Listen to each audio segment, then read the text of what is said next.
mgeni rasmi, karibu sana hapa Diringa, na hapa ni kwenye sehemu mojawapo ya miundombinu ya maji ambayo inategemewa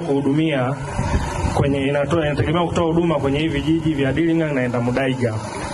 Mheshimiwa mgeni rasmi,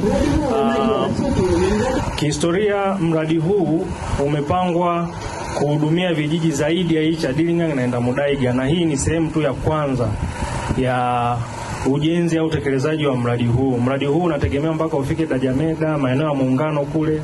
Kwa hiyo kuna vijiji almost kama 7 au 9 ambavyo vinategemea tenki hili ambalo unaliona mbele yako. Mbunge wa Hanang', mheshimiwa wetu, sisi binafsi tunakushukuru sana. Namshukuru sana Mwenyezi Mungu kwa siku ya leo, na nina furaha kwa hichi kilichotendeka, kwamba wananchi hawa ambao walikuwa na shida ya maji ya muda mrefu wanaenda kupata maji.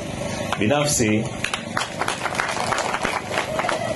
kwa niaba ya waziri wetu wa maji na mkurugenzi wetu mkuu na katibu mkuu, sisi RUWASA Manyara tutakuwa kikwazo kwenye huu mradi, na tumemwambia mkandarasi kwamba hana sababu ya kisingizio chochote ya kuchelewesha huu mradi.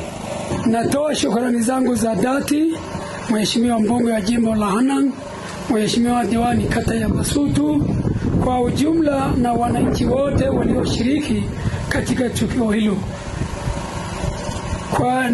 Natoa shukrani, nasema ninashukuru serikali ya Jamhuri ya Muungano wa Tanzania kwa kutuona kwa jicho la pili na kutusaidia, maana tangia nchi hii umwe hatujawahi kuona neno tenki. Kwa hiyo kwanza ninatoa shukrani zangu za dhati kwa Mheshimiwa mbunge, apeleke salamu zetu kwa Mheshimiwa Rais Samia. Asante na ninashukuru sana. Nawashukuruni sana, namshukuru bunge wetu na kwa kazi ambayo umetukumbuka sisi akina mama zaidi, kwa maana kama tunaenda kuchota Basutu hatuwezi. Kwa kuwa umetukumbuka sana, sasa hivi tunapata maji na tumepona. Maana maji tukienda kuchota na trailer inaharibika njiani, unashinda na njaa. Lakini kwa sasa ulivyotukumbuka tunasema asanteni sana. Tunakushukuru kweli kweli, sio ya utani. Tunakupongeza kwa kukuchagua pia, kwa sababu tulifanya kazi moja ya kusema kwamba safari radio hatutaki kitu kingine. Kwa hiyo radio tulikuchagua.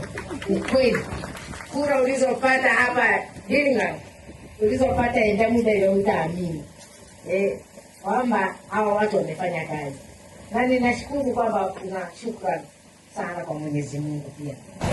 Mmekuja na tumekuja kushuhudia utiaji saini mkataba wa mradi huu wa maji, mradi ambao ni mkubwa na mradi wa kimkakati, mradi ambao unaenda kugharimu zaidi ya bilioni 1.4. Tuna kila sababu ya kusema asante Dr. Samia Suluhu Hassan